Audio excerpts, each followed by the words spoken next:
Bismillahirrahmanirrahim. Mata kuliah kita namanya psikologi pendidikan. Psikologi pendidikan sifatnya umum ya. Kemudian di semester 1 3 SKS. 1 SKS itu 50 menit ya. Jadi 150 menit dibulatkan menjadi 2 jam ya. 3 SKS 150 menit. Ini gambaran umumnya ya, deskripsi mata kuliahnya. Mata kuliah ini masalah ruang lingkup psikologi pendidikan ya. Membahas masalah faktor-faktor yang mempengaruhi pembelajaran, teori belajar, sampai kemudian psikologi dalam perspektif kearifan lokal. Teman-teman sekalian, ini tema-temanya dari pertemuan 1 sampai dengan pertemuan ke-14. Yaitu ada 14 pertemuan, 16 sama UTS UAS. UTS di pertemuan ke-8, UASnya di pertemuan ke-16. Pertemuan pertama menjelaskan masalah pengantar psikologi pendidikan. Sampai kemudian pertemuan ke-14, psikologi pendidikan berbasis kearifan lokal.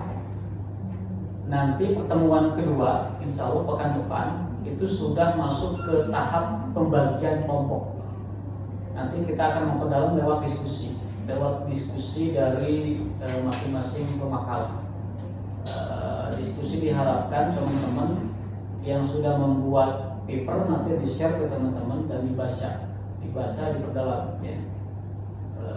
Hampir sebagian besar teman-teman mahasiswa di pasca sarjana kuliah itu belum mempersiapkan materi. Jadi pas begitu masuk ke kelas masih dalam kondisi blank, masih suci, bersih, suci dari bacaan gitu ya. Sehingga pas begitu diskusi masih ada rampang rumput, tahu rampang? Masih meraba-raba ya. Jadi diharapkan teman-teman sekalian masuk ke program pasca itu sudah harus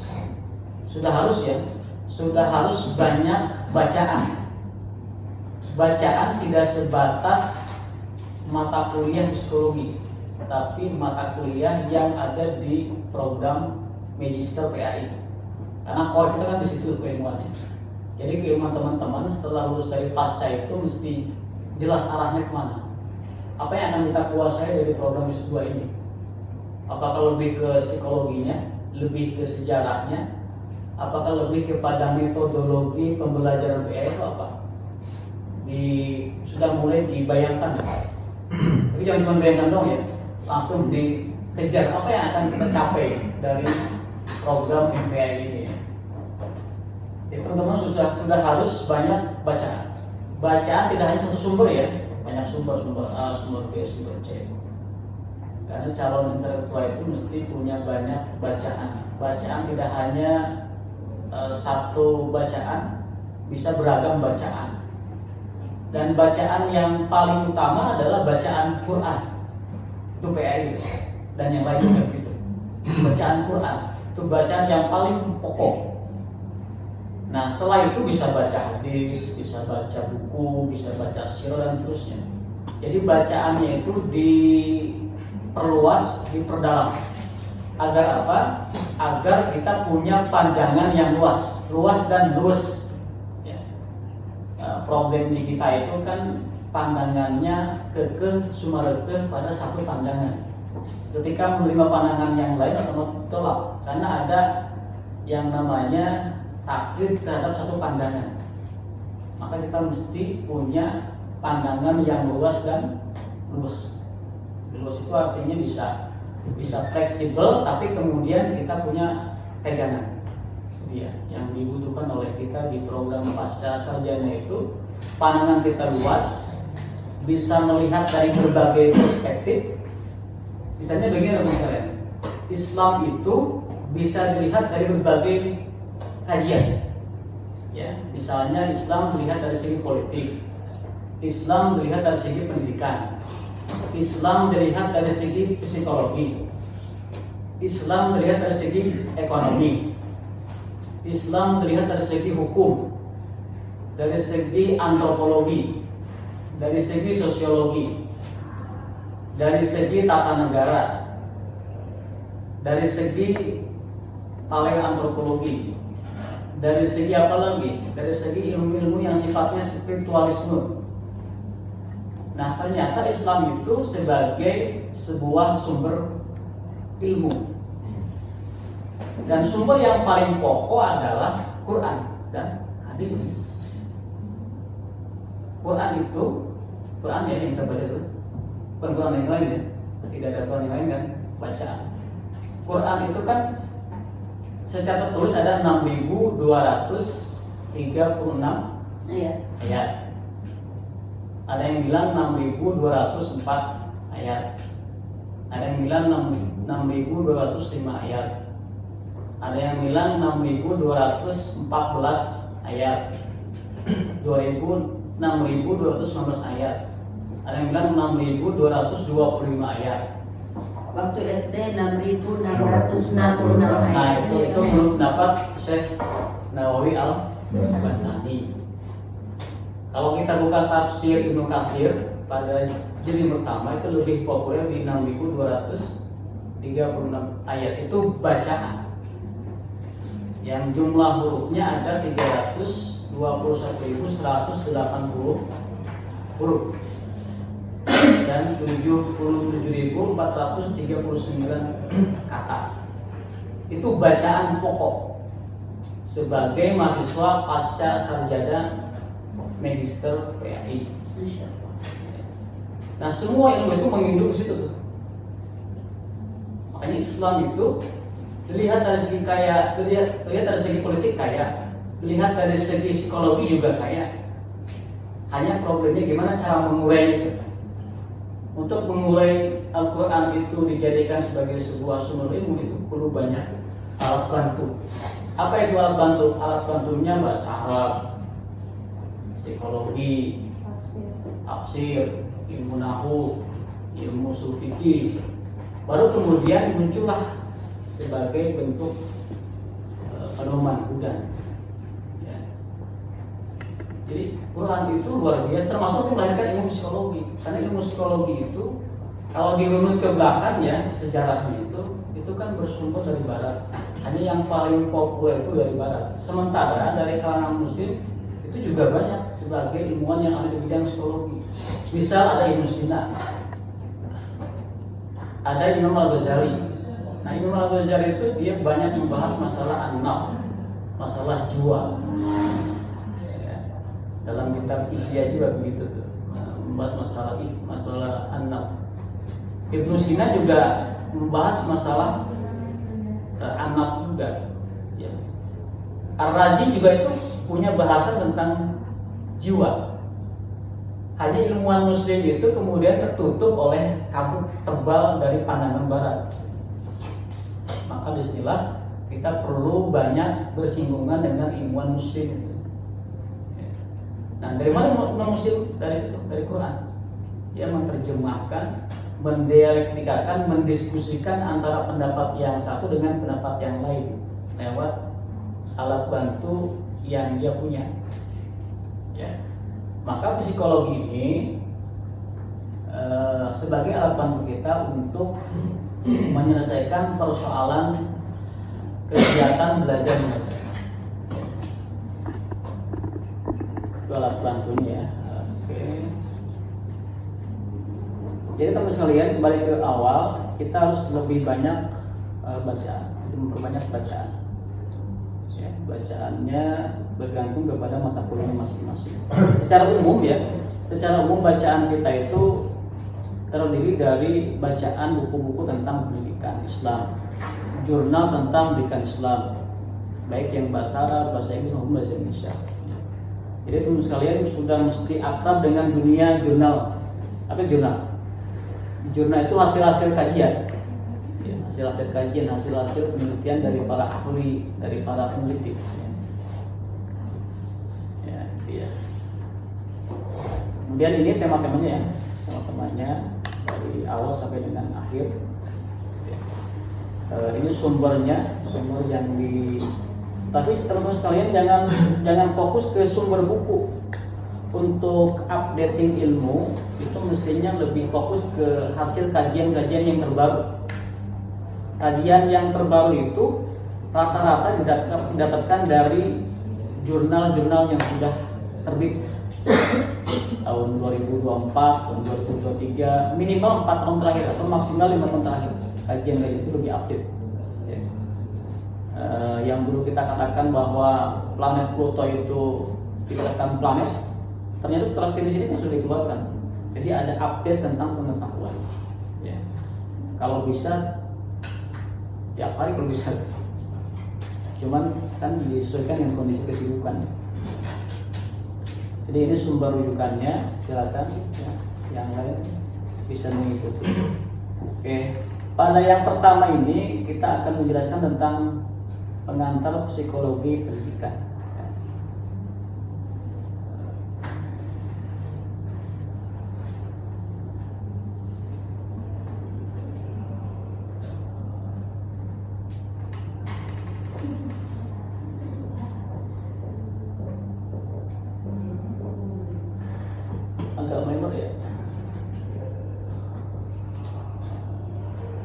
Oke teman-teman sekalian, psikologi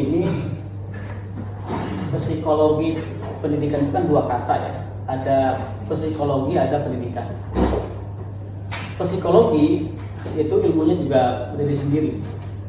Pendidikan juga sama, ya berdiri sendiri. Jadi antara psikologi dengan pendidikan itu dua hal yang beda. Ada ilmu psikologi, ada ilmu psikologi pendidikan. Psikologi itu berlainan konten dengan psikologi pendidikan. Nah ilmu itu teman-teman sekalian, kalau dirunut itu semua bersumber dari yang maha satu, yang maha esa. Kalau dirunut ke atas ya.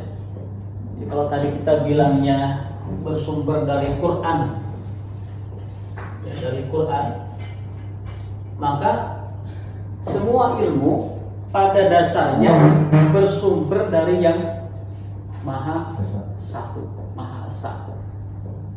Ya. Lainnya di sini juga, ke Quran juga. Hanya yang menemukan itu adalah manusia. Jadi isyarat-isyarat tentang ilmu itu sudah disajikan lewat Quran dan hadis. Misal pada wahyu yang pertama, isyarat kita untuk membangun lembaga pendidikan yang profesional itu sudah disyaratkan. Ya. Iqra, bacalah olehmu Muhammad. Asalnya kan Iqra anta. Dalam surat Al-Alaq 1 sampai dengan 5 itu ada 5 isyarat. Pertama di situ ada guru, yang kedua ada murid, kan udah disinggung ya. Yang ketiga ada al-qalam, ada media. Yang keempat ada kurikulum. Yang kelima ada murid. Nah, kelima poin ini sebagai instrumen pendidikan. Guru, siapa gurunya Nabi Muhammad? Bukan Bunda Masbah, bukan. Allah Subhanahu wa Ta'ala sebagai pentarbiah. Ya. Ibaratnya, ya nggak bisa diibaratkan sih ya. Jadi kita punya guru yang sangat hebat, yang begitu luar biasa, dan punya murid yang begitu luar biasa juga. Jadi bayangkan isyarat ini menandakan bahwa kita harus berguru kepada orang yang profesional, punya kompetensi. Gurunya Allah, Nabi Muhammad. Muridnya juga profesional, Nabi Muhammad. Kan di usia muda dia dipercayakan mendapatkan gelar Al-Amin. Ya, bukan Al-Ilham, bukan. Al-Amin. Al-Amin itu semacam gelarnya satu lah, gelar satu. Nabi itu gelar S2 misalnya, Rasul itu gelar S3. Jadi Nabi itu sudah melebihi gelar profesor, sudah melebihi gelar syekh, bukan syekh Al-Jaitun ya, melebihi gelar syekh. Nabi Muhammad itu murid yang profesional. Maka lembaga pendidikan yang ada di dalamnya guru yang profesional, murid yang hebat, kurikulum yang luar biasa, media pembelajaran yang bagus, serta metode yang bagus, dan juga kurikulum yang bagus, itu bisa menjadi output dari pendidikan yang baik. Jadi itu isyarat. Maka isyarat yang pertama itu umat muslim membangun lembaga pendidikan yang profesional. Hanya belum tertangkap itu maksudnya oleh sementara para pengkaji Quran. Jadi kita ini bukan hanya sebatas membaca, bukan, tapi membaca, memilah-memilih, mendalami, mengkaji, mengkalkulasi, menyimpulkan, dan juga meneliti. Itu arti sebuah membaca. Jadi teman-teman sekalian, jangan fokus kepada teks. Misalnya ini tulisannya psikologi studi ilmiah mengenai perilaku dan proses mental. Jangan fokus ke teks untuk kajian ya.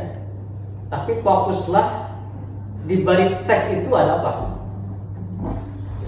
Ini agak berat ya. Bikin pada ngantuk lagi. Jangan fokus kepada teks, tapi fokuslah di balik teks. Untuk kalangan awam silakan fokus kepada teks ya.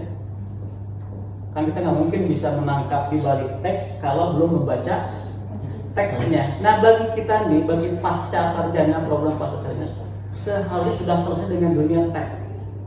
Dibaca, oke, udah paham. Tapi di balik teks itu ada apa? Di balik teks itu ada apa? Contoh begini teman kalian. Kenapa kita kuliah gedungnya di sini ya, yang depannya ada Tang City. Teman-teman kira gimana cara menghubungkan antara kuliah di depan Tang City dengan Tang City? Di balik perhubungan antara Tang City dengan pasca sarjana itu ada apa? Itu kan masih kelabu ya, perlu bacaan. Nah, gimana cara membacanya? Perlu kita mengkaji, membaca teori-teori yang menghubungkan antara Tang City dengan pasca sarjana. Apa teorinya? Kita bisa menggunakan teori namanya Herbert Blumer, interaksi simbolik.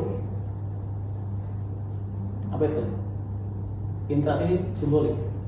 Interaksi simbolik itu hubungan antara Tang City dengan pasca dibaca dari segi teori Herbert Blumer.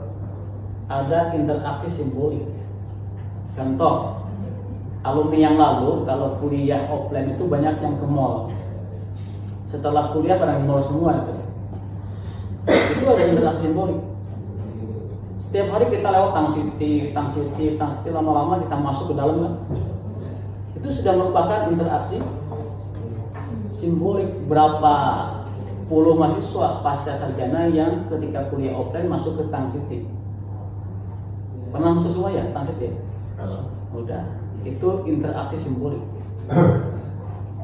Jadi untuk mengurai itu butuh alat bantu, namanya teori. Apa itu teori? Teori itu kumpulan preposisi, kumpulan dalil yang sudah dikaji oleh para peneliti. Ya. Jadi kembali ke awal, psikologi itu sumbernya kembali kepada yang Maha Satu, kepada Quran, kembali kepada hadis. Ada nggak contohnya Quran terkait dengan psikologi? Banyak.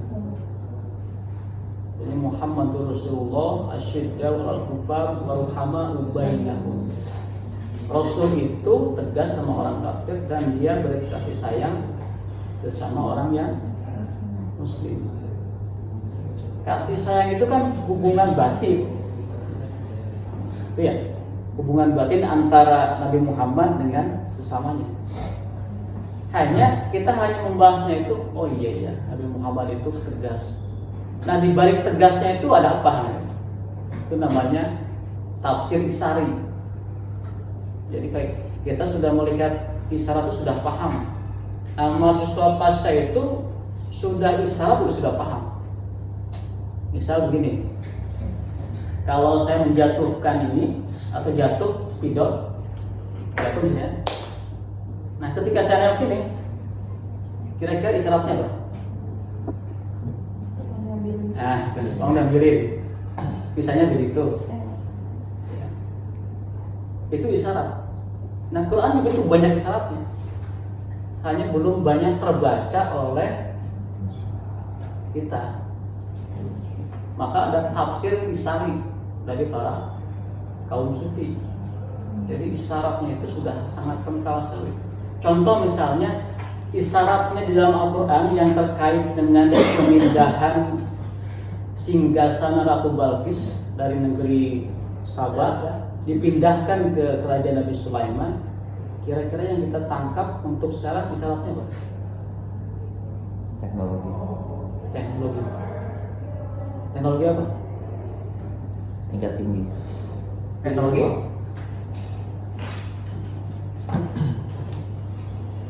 Ada yang namanya teleportasi. Teleportasi. Teleportasi itu memindahkan barang dari satu tempat ke tempat yang lain dalam waktu yang cukup singkat. Jadi lewat pintu Doraemon masuk. Kalau teman-teman pernah melihat filmnya yang dibintangi sama siapa? Deddy Mizwar itu orang waktu ya. Itu kan orang dari sebuah tempat pindah ke tempat yang lain. Barangnya. Nah, singgasana Ratu Balqis dipindahkan dari negeri Sabah ke kerajaan Nabi Sulaiman itu dalam hitungan kedipan mata. Itu bukan sembarang kisah dalam Quran, bukan. Ya, bukan sembarang kisah yang sudah terjadi masa lalu.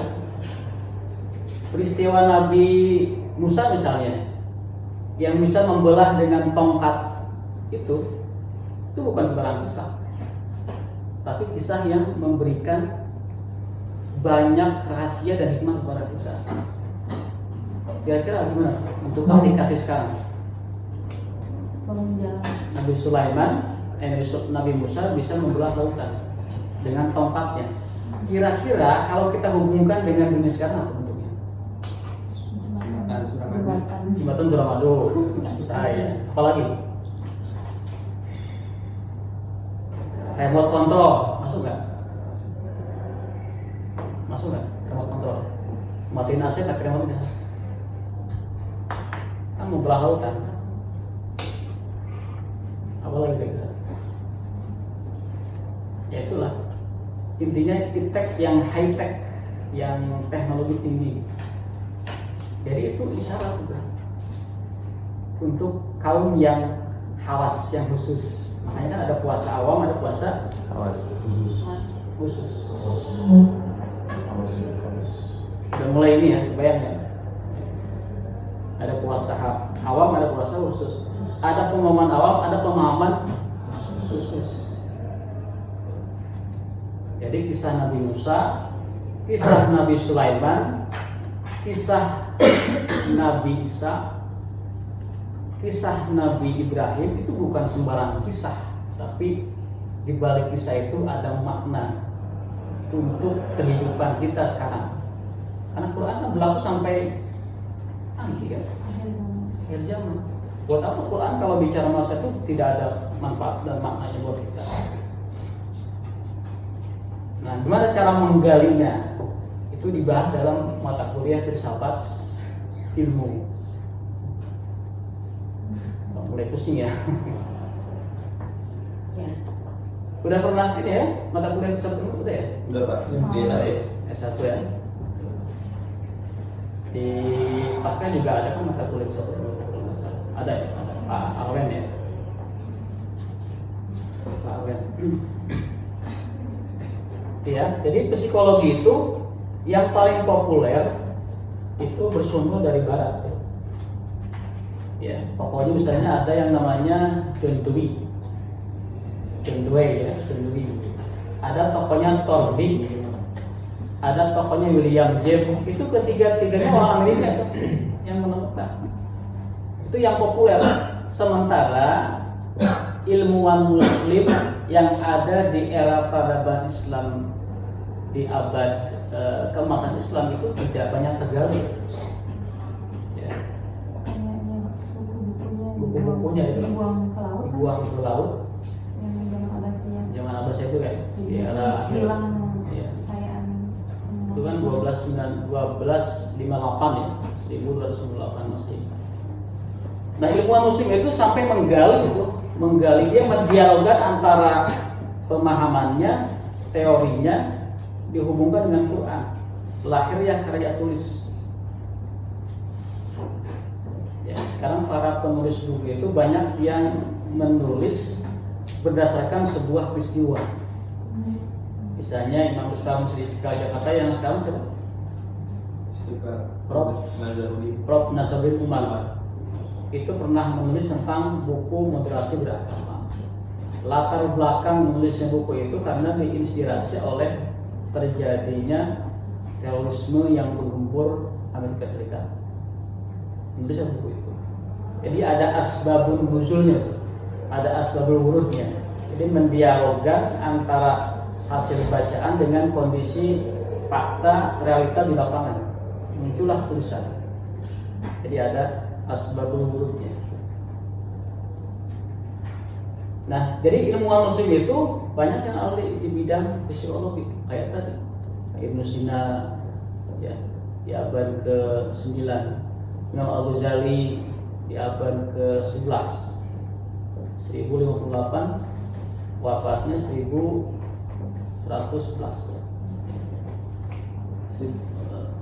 Ini ya. 1008, wafatnya 1111. Imam Ghazali. Itu daerah kemasan. Nah, karena kita silo dengan dunia barat kan.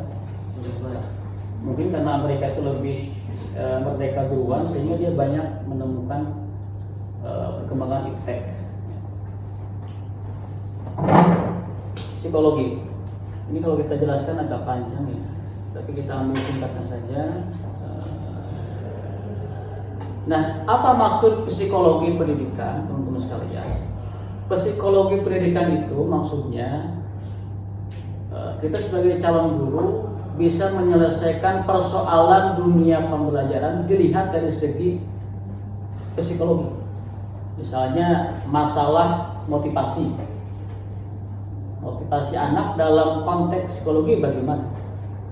Jadi intinya psikologi pendidikan itu adalah ilmu yang membahas tentang proses KBM, kegiatan belajar mengajar dan segala persoalannya.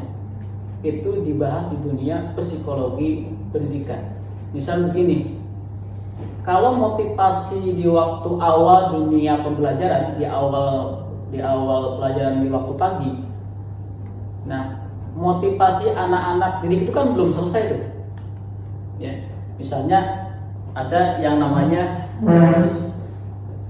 misalnya Hasbullah ini berangkat dari rumah, dia punya masalah. Masalahnya pas mau mandi, handuknya nggak tahu taruh di mana. Diomelin sama ibunya, kamu sih naruh handuk sembarangan. Pas begitu mau mandi nggak jelas mungkin taruh di mana. Kemudian anak tuh kesel. Pas begitu sampai ke sekolah, batinnya masih kesel. Maka disitulah peran psikologi pendidikan bisa mampu untuk menyelesaikan persoalan psikologi anak-anak. Jadi psikologi anak-anak itu pas begitu masuk, jiwanya masih melayang-layang gitu. Kalau kita kan begitu masuk ke kelas, cicilan belum bayar misalnya, suami pulang-pulang nampak ke rumah. Ya, tanggal tua, anak lagi wisulan. Kebayang waktu kita masuk kelas. Anak-anak itu begitu, masuk kelas, beli sama orang tuanya, jajannya kurang. Sehingga pas begitu di jam pertama, anak-anak belum siap jiwanya itu. Maka mesti ada yang namanya mencairkan suasana kelas sebelum masuk ke dalam dunia pembelajaran. Gimana caranya? Caranya banyak, bisa lewat motivasi, lewat ice breaking, bukan ICBSD kan ya? Itu ICBSD, International Conference.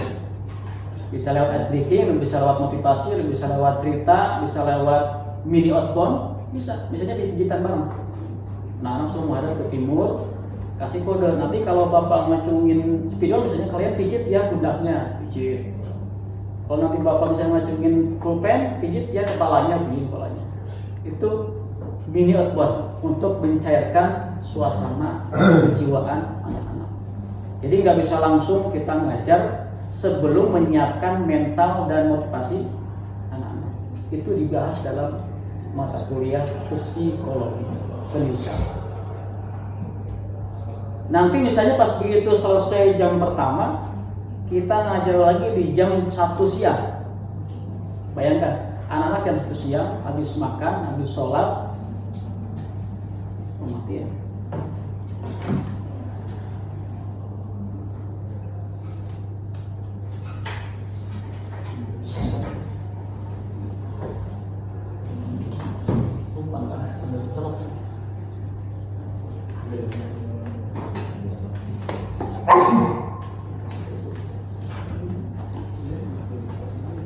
Nah, nanti setelah kita selesai ngajar jam pertama, jam 8, misalnya sampai jam 9, kita ada jam lagi di jam 1 siang. Pasti anak-anak itu habis makan ngantuk, kemudian loyo, apalagi itu, dan macam-macam lah, banyak tingkah. Gimana caranya? Itu juga bagian daripada pembahasan di psikologi pendidikan. Jadi kalau jam 1 ngajar, jangan langsung terburu-buru masuk ke dalam konten pembelajaran, tapi masuklah ke dalam motivasi dan jiwa anak-anak dulu. Jadi dicairkan dulu suasananya. Kalau perlu nggak usah di dalam kelas, tapi di outdoor, di lapangan, di bawah pohon rindang misalnya, tertebak oleh sepoi-sepoi yang anginnya segar, lama-lama ngantuk, bobo di situ. Di bawah pohon mangga misalnya, kan bisa. Kita bawa whiteboard yang portable itu kan enak. Jadi nggak usah selamanya di kelas. Atau kalau mau di kelas, tidak selamanya bentuk kelas seperti ini, bisa mobile. Sewaktu-waktu bisa bentuknya lingkaran, bisa berbentuknya KMB, meja bundar, bisa bentuknya seminar, atau bisa bentuknya lesehan di bawah pakai tikar. Bobo lagi nanti ya.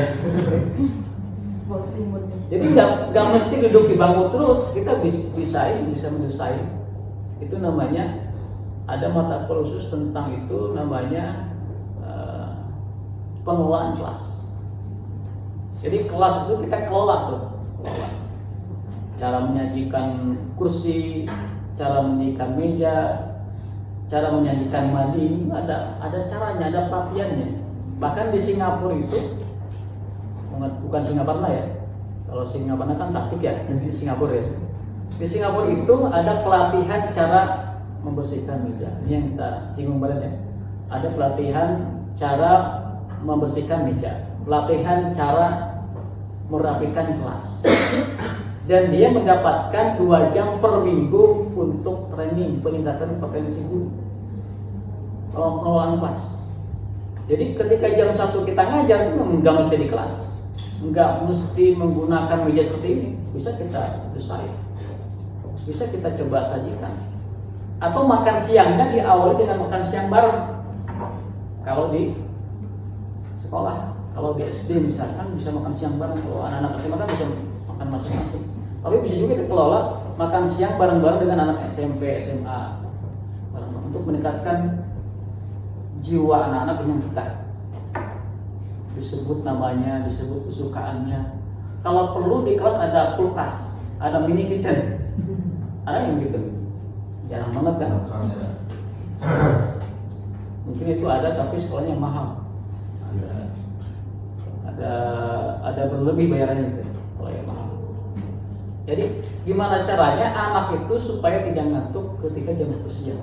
Lewat motivasi, lewat ice breaking, lewat mini outbound, belajar di luar, atau belajarnya itu sambil ada kunjungan home visit misalnya keluar. Tapi pastikan anak-anak semua aman, tidak ada keamanan yang mengancam jiwa anak-anak.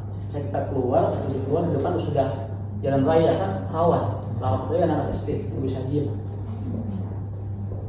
memastikan aman anak tersebut.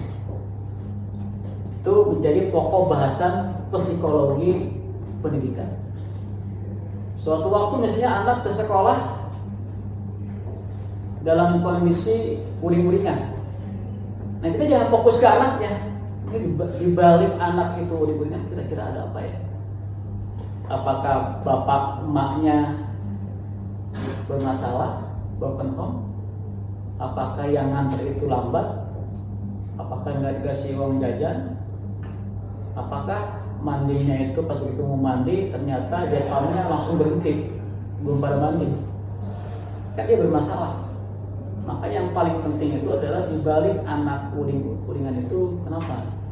Dia menggali yang lebih dasarnya itu apa masalahnya. Itu menjadi pokok kajiannya filsafat ilmu dan filsafat. Jadi masuk ke masalah yang paling mendasarnya apa.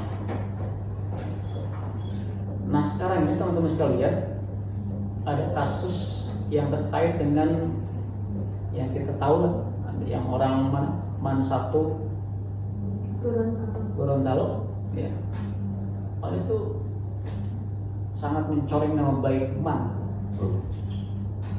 Ya, siapa pelakunya? Pasa ya, bukan Pasa bukan ya? Pasa. Pasa apa ya? Pasa Pertiwi.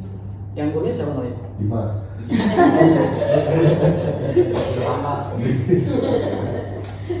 Itu mencoreng nama baik sekolah. Dalam konteks itu gimana itu? Menyelesaikan masalah itu. Ternyata kalau kita lihat baca biografinya si Pasa itu kan anak yatim ya, yatim piatu. Yatim piatu, kemudian gurunya berusaha untuk menggantikan kedua orang tuanya. Modus. Yang namanya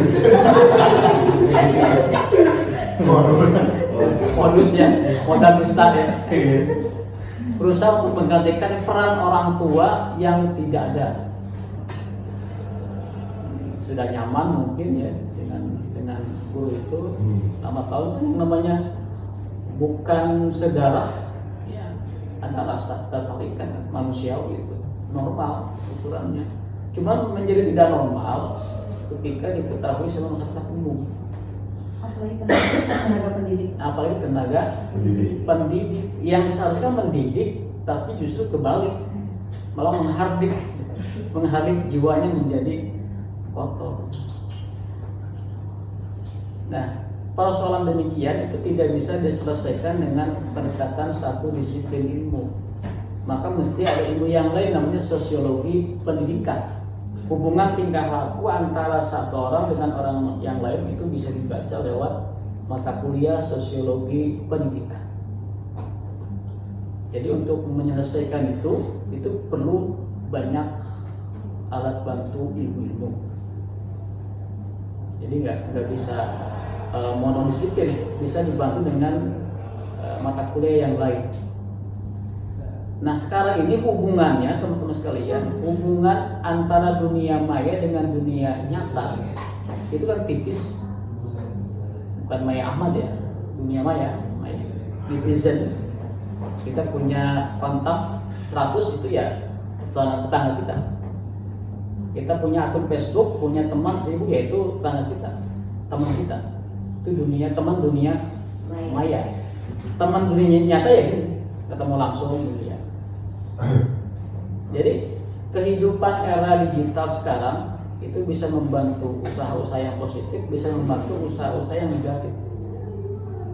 Judi online itu bisa masuk ke kaum pelajar itu. Ribuan orang yang terlibat judi online. Dari mulai anak-anak SMA, SMP sudah banyak yang terlibat. Dan nilainya itu fantastis. Itu lebih daripada 300 triliun. Kalau 300 itu kita berikan bajigur, itu bisa banjir sebanten.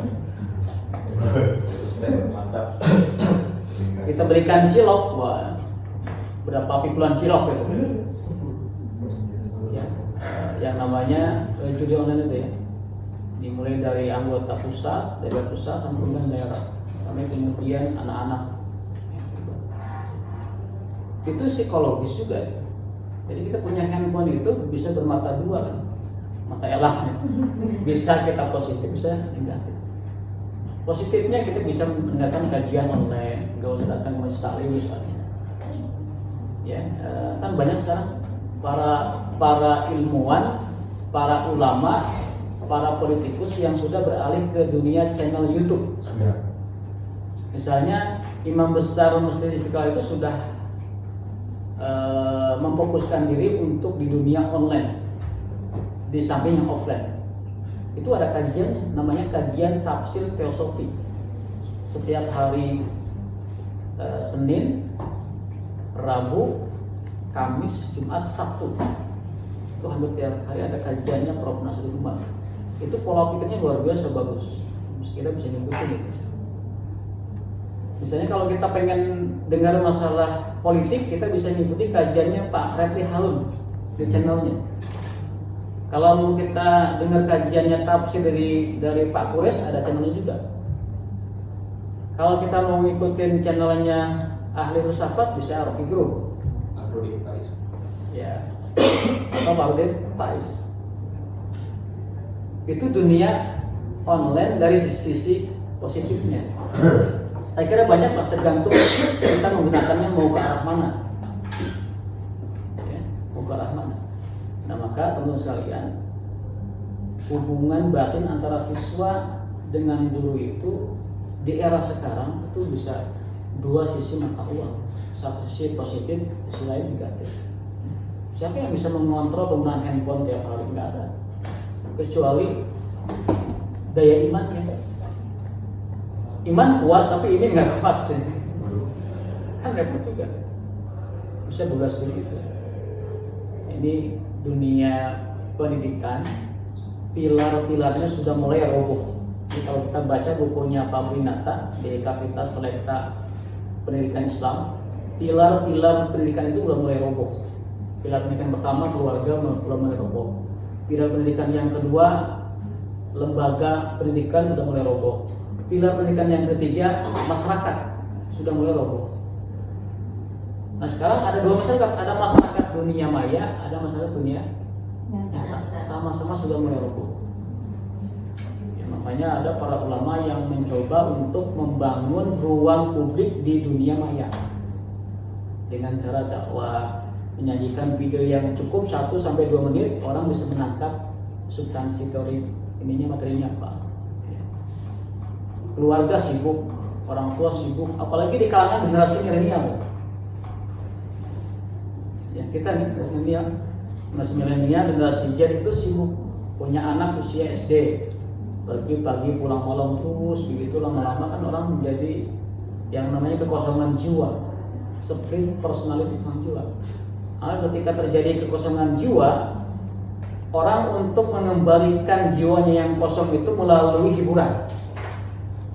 Maka setiap jalan protokol umum, jalan-jalan raya mobil itu Sabtu Minggu menjadi penuh. Kenapa? Karena orang mencari hiburan untuk melepaskan tingkat kepenatan.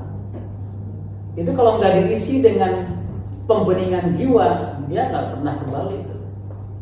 Kata Imam Al-Ghazali, faktor yang bisa menjadi kebahagiaan seorang itu bukan karena ilmu, bukan karena harta, bukan karena kedudukan, bukan karena dia kesehatan, tapi faktor yang paling bahagia itu kedekatan dirinya dengan hambanya, dengan Allah, ma'rifatullah.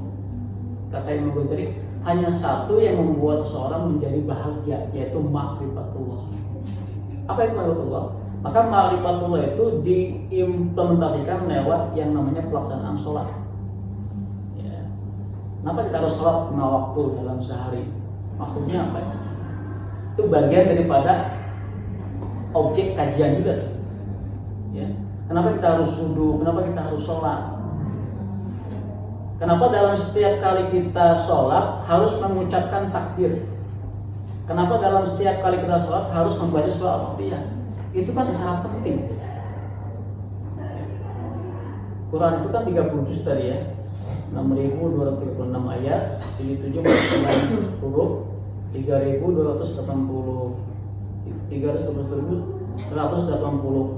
huruf itu diabstraksi dalam bentuk surah Al-Fatihah. Kesimpulannya, surah Al-Fatihah ketika diperas lagi, bentuk perasaannya itu adalah kalimat Bismillahirrahmanirrahim.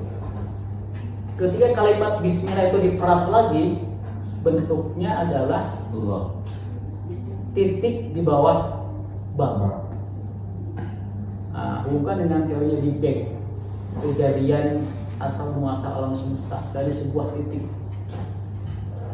Jadi atraksinya Quran itu ada di bacaan surah Al-Fatihah yang setiap hari kita baca itu.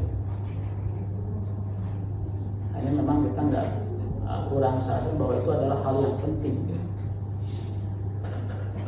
Kenapa kita harus wudu misalnya? Kenapa wudu itu disebut dengan toharoh? Kenapa nggak tazkiyah? Kenapa tidak yang namanya nadofah? Kan sama-sama bersih juga. Tapi menggunakan kata kunci toharoh. At-toharoh itu satrul iman. Toharoh itu sebagian daripada iman. Toharoh di sini bermakna dua ya. Ada makna toharoh kebersihan batin. Ada makna toharoh kebersihan lingkungan fisik. Nah, kalau kebersihan fokusnya kepada lingkungan, kepada diri fisik, itu namanya nadofah. Kalau kebersihan yang fokusnya kepada batin, itu namanya tazkiyah, pembersihan batin. Tapi dalam agama menjadi satu toharoh, kitab toharoh, kitab berwudu. Ya, maka orang yang berwudu itu dia membersihkan batin dan fisik. Kenapa yang dibasuh pertama itu muka ya, yang wajibnya itu? Kenapa nggak tangan dulu? Apa yang teman-teman bayangkan? Kita itu membasuh saat dulu, basuh muka dulu. Kenapa tidak tangan dulu ya? Kira-kira rahasianya apa? Dosa paling banyak. Musa? Dosanya paling banyak di muka. Dosa paling banyak. Ada mulut, ada telinga, ada mata, Gitu ya? Di muka kan ada mata, ada indra. ada alat indra. Itu yang paling banyak bersentuhan dengan dunia sosial. Jadi pagsilu wujud laku, basuhlah wajah kalian. Wajah ini wajhun. Ini ya. Di wajah kita ada mata, ada hidung, ada mulut, sebelahnya ada telinga. Itu dibasuh. Membasuh bukan hanya membasuh fisik, tapi membasuh perilaku panca indera kita. Membasuh panca indera kita. Membasuh mata dipakai lihat buat apa? Membasuh hidung dipakai mau buat apa? Membasuh kumur-kumur lisan itu dipakai untuk apa? Kalau lisan kita kotor, hidung kita kotor, mata kita kotor, telinga kita kotor, maka dibasuhlah lewat berwudu supaya kita kembali ke jalan fitrahnya. Makanya tohar. Basuh muka. Setelah basuh muka, basuh Tangan sampai sini. tangan ke situ ya. Hilang mata. Fagsilu wujuhakum wa aydiyakum ilal marafiq, sampai siku. Ingat teman-teman, ilal marafiq, bukan marafiq ilal ini juga. Jadi isyaratnya itu kalau wudu dari ujung jari sampai sini, bukan dari sini ke sini, bukan. Kan banyak tuh kalau wudu di keran, penuh, bukan semuanya, gini doang. Banyak yang gitu. Salah itu wudunya. Ingat ya, yang gini salah wudunya. Tapi mungkin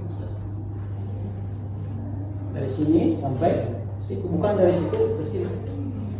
Buka keran, buka gini aja. Salah itu. Bukan basuh kanan, basuh kiri, kanan kiri, itu salah juga. Banyak yang gitu, pun ya. Banyak yang gitu ya. Coba teman-teman kalian perhatiin ketika sholat zuhur atau Jumat. Saya pribadi sering melihat observasi ketika ngisi Jumatan di berbagai masjid di daerah Tamalaya itu. Yang paling banyak sering salah wudu itu membasuh tangan sama kaki. Itu sering salah itu. Gini aja. Apalagi anak-anak kan. Anak kan wajar lah belum ini kan belum terbebani sama hukum. Orang tuh juga banyak. Ketika basuh kaki tendang-tendang air ya di keran, salah juga. Yang betul selesaikan tangan kanan dulu, bisa sekali, bisa 2 kali, bisa 3 kali. 3-3 kan ada levelnya. Selesai yang tangan kanan baru yang di kiri. Ini sampai dengan selesai tangan membasuh kepala. Membasuh rambut atau kepala? Kepala ya, mana tuh? Kepala yang mana tuh? Ya, wamsahu biru'usikum. Maka usaplah kepala. Usap basuh. Ya. Gimana cara usapnya? Ingat di situ ada huruf ba. Di sini ada huruf tansilu wujuhakum. Wamsahu bi ru'usikum. Itu ada huruf ba. Nah, huruf ba ini itu ada 14 makna itu. Kalau kita buka kitab Mughni Labib itu maknanya banyak. Huruf ba itu. Apakah ba-nya ba lil tab'id? Apakah ba-nya ba lil irsaf? Atau banyak ba apa? Ba. Makanya membasuh, mengusap kepala itu bukan gini-gini doang. Kan bisa sebagian kepala, bisa bagian kepala. Kalau kita wudhu mengusap kepala bisa nggak gini doang? Bisa. Bisa. Kenapa bisa? Bisa. Bisa. Ini kata kuncinya huruf ba. Kalau dalam Fathul Bari itu kan dari depan ke belakang kan, dari belakang mulai ke depan. Ini Fathul Bari itu. Nah, cara mengusap kepala itu tidak hanya begini, bisa begini, bisa begini. Yang penting bagian daripada kepala. Misalnya kaum wanita wudhu di tempat umum, nggak boleh terbuka aurat kan, bisa begini. Kalau dibuka kan di situ terlihat sama kaum Adam kan, di situ banyak kan wudhu di mall terbuka nyampur sama laki-laki umum di situ. Cukup basuh kepala ya, mengusap kepala bukan membasuh rambut. Kenapa membasuh kepala? Kenapa membasuh rambut? Karena setiap orang nggak punya rambut kan.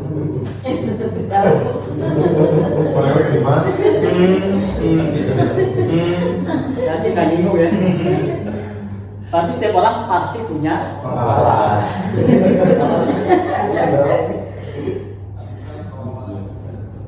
Nah, jadi kenapa kita harus sholat, kenapa kita harus wudhu, itu semua punya maksud, punya hikmah. Ya. Itu psikologi juga, teman-teman kalau mau ngajar, diusahakan sholat sunnah dulu 2 rakaat, sholat hajat, sholat duha kalau pagi, doakan anak-anak kita. Bayangkan mukanya tuh, ini muka si Anas ini. Doakan semoga hati lembut dan diberikan oleh Allah. Karena yang bisa menggenggam hati orang kan hanya Allah Subhanahu wa Ta'ala. Doakan itu anak-anak kita itu saat kita bermunajat, saat sholat duha maupun tahajud. Bayangkan anak-anak kita. Kalau perlu bawa absennya. Kalau perlu ya. Oh satu kami jarang masuk kelas nih. Ajaranya mancing doang. Sebut semuanya. Absen. 2 asep mereka asep nih. Sebut semuanya. Makanya ada kiai di pondok di daerah Jawa itu dia kalau doa lama bener. Ternyata dia bayangkan santrinya itu satu persatu. Itu psikologi itu, psikologi spiritual, pendekatan pembelajaran lewat menghubungkan spiritualisme antara seorang guru dengan siswa. Perlu sholat sunnah duha, sholat sunnah hajat, istikharah, tahajud bukan tahajud ya, tahajud bukan tahajud ya. Tahajud doakan anak kita bangun jam 4 itu persambungan batin antara guru dengan siswa. Ketemu salaman, yang cuma menjangkau jangan mulai. Kalau perlu pegang punaknya, yang laki-laki ya, yang perempuan jangan pegang ininya atau usap-usap punaknya. Itu ada persambungan batin antara siswa dengan gurunya. Jangan kayak kasus di video itu ya. Oh, Dimas. Laku ya. Jadi perlu sholat duha dulu, sholat hajat dulu. Bahkan anak-anak kita semoga mereka menjadi calon generasi bangsa yang handal dan kuat Amin ya Allah. sesuai dengan kondisi zaman yang akan dia rasakan. Itu psikologi. Makanya kita persiapan FFP sudah, tapi membangun kedekatan emosional kita dengan anak-anak tidak, itu juga salah kaprah. Sekali-kali kita butuh makan bareng, minum bareng, jalan bareng. Apa? Untuk meningkatkan emosional anak dengan kita. Kalau anak-anak udah dekat dengan kita, mereka pasti banyak yang kita. Kan gitu ya? Kalau kita sudah akrab dengan teman kita, pasti kita banyak cerita. Itu juga anak-anak. Oh, udah jam 3.15 ya. Oke, mungkin ini pengantar dulu ya. Nanti jam 4 nanti ada jam lagi. Sampai sini ada pertanyaan? Ada Pak Dokter? Ya, silakan mendalam. Bismillahirrahmanirrahim. Assalamualaikum warahmatullahi wabarakatuh. Sangat menarik sekali Pak Dokter penjelasan tentang psikologi pendidikan tadi, bahwa sebenarnya apapun ilmu itu adalah berorientasi atau induk dari segala ilmu itu adalah Al-Quran dan Hadis. Untuk saat ini Pak Dokter ya, orang-orang tua apalagi orang-orang tua muda selalu mengupayakan anak-anaknya itu untuk masuk sekolah tahfiz,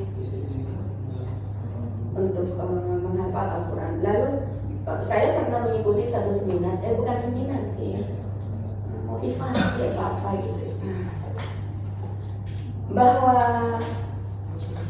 anak dipaksakan untuk mengikuti tahfiz Quran bukanlah hal yang bagus, karena mereka belum tentu bisa menerimanya dengan baik. Artinya, ketika anak itu memaksakan melakukannya, mereka akan protes di belakang hari. Akhirnya menimbulkan sesuatu yang tidak bagus, perkembangan anak menjadi tidak baik. Tetapi bukankah sesuatu yang baik itu harus dipaksakan agar terbiasa untuk melakukannya, gitu. Apalagi untuk kaitannya dengan hafal Quran dan lain-lain. Bagaimana menurut Pak Dokter dalam hal ini? Iya, kasih Bunda ya atas pertanyaannya. Pertama, kita mesti memperdalam kenapa kita sekarang booming dengan yang namanya rumah tahfiz, Iya. pondok tahfiz, apalagi rumah tahfiz, pondok tahfiz, one day one ayat yang sering dibicarakan sama Ustaz Supanto, one day one ayat. Bahkan ada camp Al-Quran 30 hari 30 juz, ada yang beberapa hari hafal 30 juz. Ustaz Adi juga begitu, ada camp Al-Quran. Teman-teman sekalian, sekarang sedang booming yang namanya pondok tahfiz dan rumah tahfiz. Ya. Ini sebuah fenomena di kalangan masyarakat perkotaan. Kenapa terjadi perlompatan perbanyakan rumah tahfiz? Ini menarik. Pertama, kalau kita menganalisa terjadinya perbanyakan rumah tahfiz itu didorong oleh sebuah situasi yang tidak baik-baik saja masyarakat kita di perkotaan khususnya.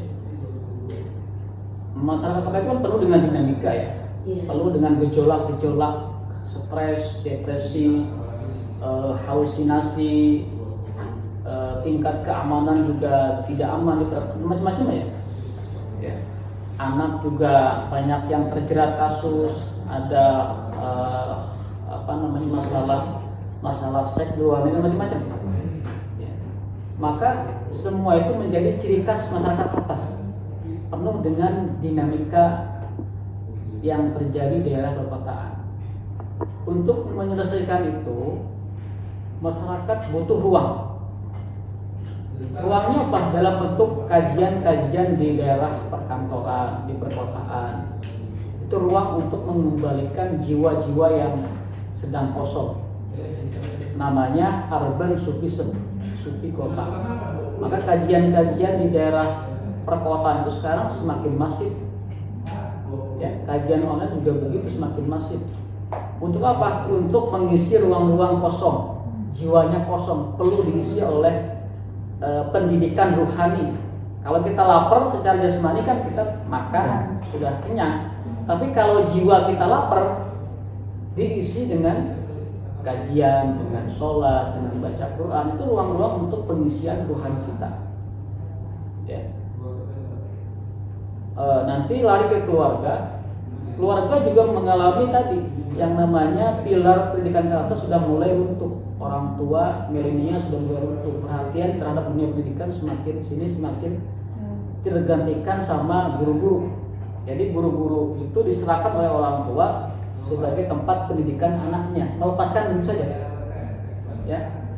Akhirnya ada kejadian sekolah bukan lagi tempat menjadi satu-satunya tempat yang aman, karena di situ ada kasus penculikan, kasus penipuan, macam-macam.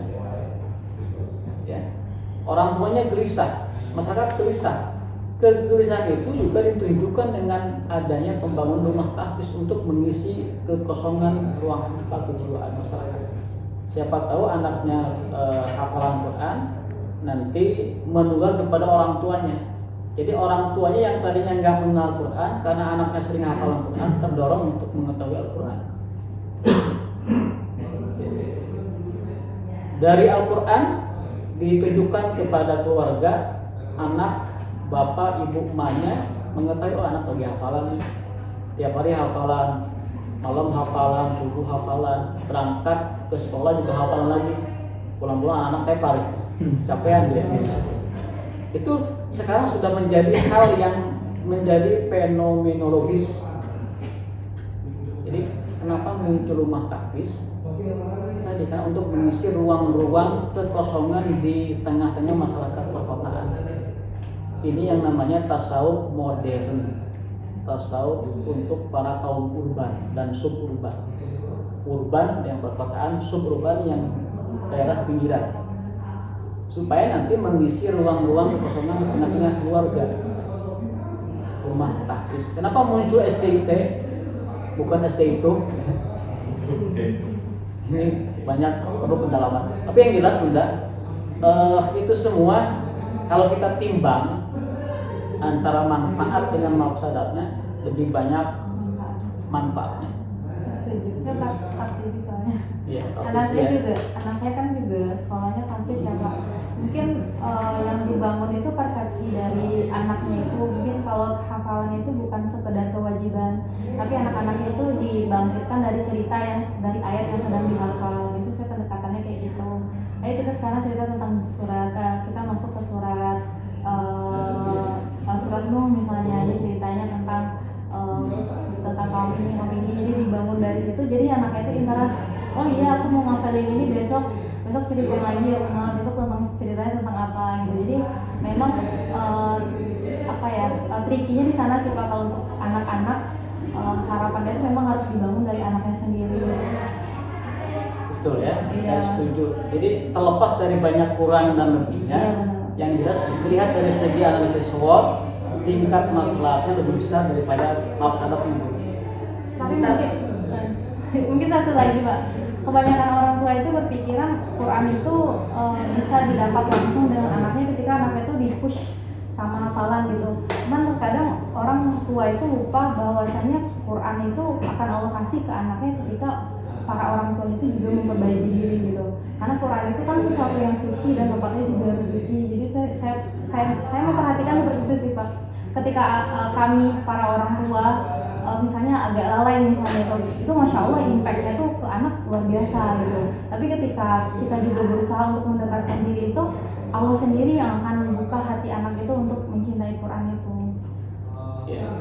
Tapi jangan salah teman-teman sekalian, anak kita juga butuh ruang untuk melepaskan mentalnya lelah. Iya. Jadi biarkan dia kadang main sendiri. Kita juga begitu. Kita juga suami istri itu butuh ruang Iya, untuk benar. privasi kan. Setuju Pak. Waktu dia harus dia main handphone, biarkan aja. Apalagi sekolah sekarang tuh kan padat ya Pak ya. Anak saya tuh ada satu kali seminggu itu waktu buat ngedate sama ayahnya pribadi. Jadi emang udah dijadwalkan gitu. Iya, Pak. Iya, Pak Dokter, lanjut lagi ya Pak. Tapi bukankah ada lagi pertanyaan ini? Ada beberapa pendapat karena saya sering sekali mendengarkan masukan dari beberapa mahasiswa S1, S2 juga, bahwa kata mereka oleh sebab itulah mundurnya Islam di Indonesia ini khususnya karena mereka lebih mementingkan agama, lebih mementingkan agama seperti hafal Quran tadi, kurang mereka sekolah umum seperti matematika dan lain-lain. Sehingga kalau mereka mengikuti olimpiade matematika umpama di luar negeri, mereka bukan apa-apa, mereka tidak sampai lolos. Artinya begitulah Islam itu lemahnya, jatuhnya. Apakah ini benar anggapannya yang demikian itu Pak Dokter? Ya, itu ceritanya panjang ya. Kenapa kurikulum pendidikan Islam itu dulu kan di zamannya peradaban Islam abad pertengahan abad ke-8 750 sampai 1258 itu ada yang namanya masa Golden Age, masa keemasan Islam.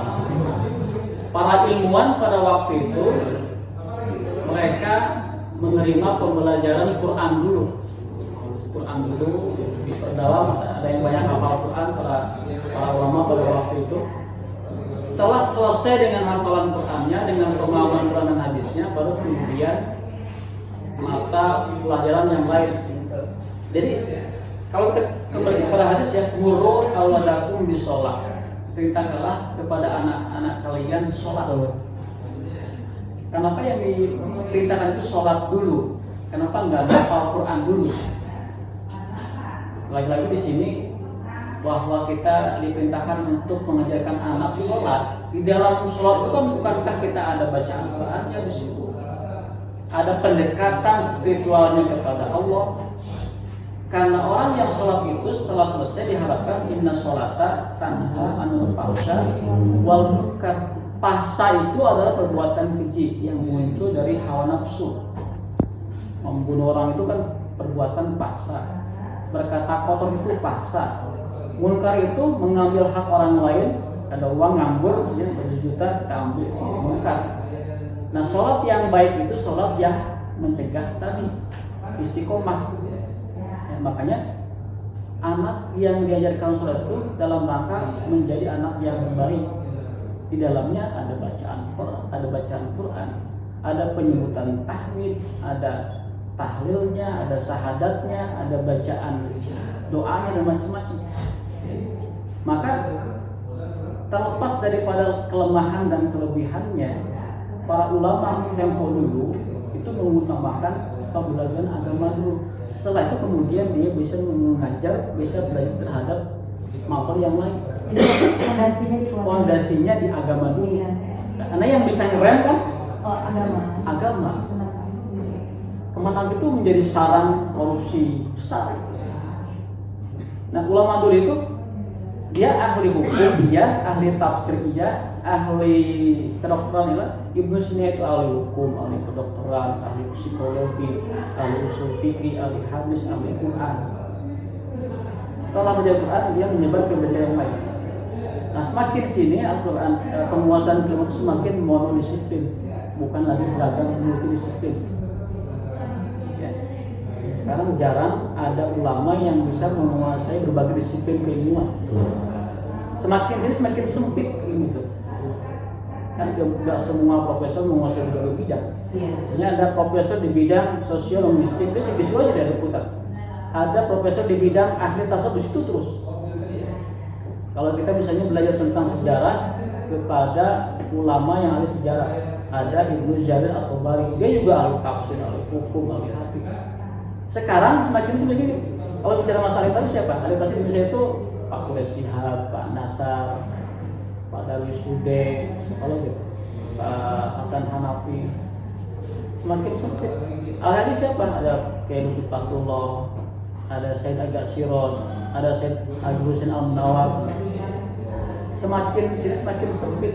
Dan untuk meluaskan itu, karena Quran itu adalah sebagai faktor penentu kecerdasan anak, maka yang diutamakan, yang digembleng pertama itu adalah belajar agama, dalam kurung belajar tentang Al-Quran. Yang paling pertama adalah mengenalkan anak dengan Tuhannya. Sebagaimana gambarannya peristiwa Nabiullah Ibrahim, Nabi Luqmanul Hakim, la tusyrikullah. Setelah itu dikuatkan baru belajar yang lain. Jadi dulu kurikulum itu campuran, bukan lagi fokusnya kepada agama saja, bahkan ada ilmu mantik, ilmu filsafat itu menjadi kurikulum PAI. Semakin sini ketika dunia Islam itu dipenuhi dengan tarekat, dengan sufi, maka dirubah kurikulum itu menjadi kurikulum sufi. Mantik minggir, nggak ada lagi, ilmu filsafat juga nggak ada, digantikan dengan kurikulum sufi. Bukan sebuah film itu, sufi ya, dunia tasawuf. Nah, maka sebagian para ulama dan para ilmuwan ketika kurikulum digantikan dengan dunia sufi, maka pola rasionalisme menjadi mundur. Ini yang banyak kemudian dipertentangkan oleh para ahli. Tapi sekarang semakin ke sini, dunia tasawuf banyak digandrungi oleh masyarakat perkotaan lagi. Imam Al-Ghazali itu kan dulu ahli filsafat. Dia punya buku namanya Tahafut al-Falasifah. Ihya Ulumuddin itu dikarang pada saat Imam Al-Ghazali sedang galau. Dan dia menemukan bahwa Ihya Ulumuddin itu bisa mendekatkan kepada Allah Subhanahu wa taala. Maka disitulah dia berlabuh berlama-lama sampai kemudian meninggal. Jadi sufi dipandang oleh para ilmuwan sebagai faktor kemunduran dunia Islam karena rasionalisme nggak muncul di situ. Kata Mu'tazilah. Mu'tazilah salah satunya. Ya, memang tidak salah, pada waktu itu ada konteksnya. Sekarang muncul lagi, sufisme itu sudah banyak masuk ke dunia perkotaan, termasuk buku-buku itu kalau dilihat di Gramet banyak yang berbau sufis. Kenapa? Karena menjawab persoalan zaman, ada respons, that type of response. Nah, disinilah kita membutuhkan bacaan yang mendalam. Ini jawaban, ini dibutuhkan oleh para kaum intelektual untuk menjawab persoalan yang muncul, dihalau dengan bacaan, dihalau dengan buku-buku. Jadi faktor penentu kemunculan sebuah buku itu kadang diinspirasi oleh peristiwa. Ya, Ihya Ulumuddin karena Imam Al-Ghazali merasa sumpah dengan dunia filsafat. Apakah ini benar atau tidak? Banyak para filsuf yang ngomongnya macam-macam. Yang dalam kitab Tahafut al-Falasifah dijawab oleh Ibnu Rus dengan kitabnya Tahafut al-Tahafut. Jadi itu panjang ya, panjang lelah nih. Barangkali itu ya, Bunda. Waktu kita sangat singkat ya. Ada lagi? Cukup ya? Cukup mantuk. Cukup menarik. Untuk ini Pak, diskusi dimulai pertemuan selanjutnya. Ya, diskusi.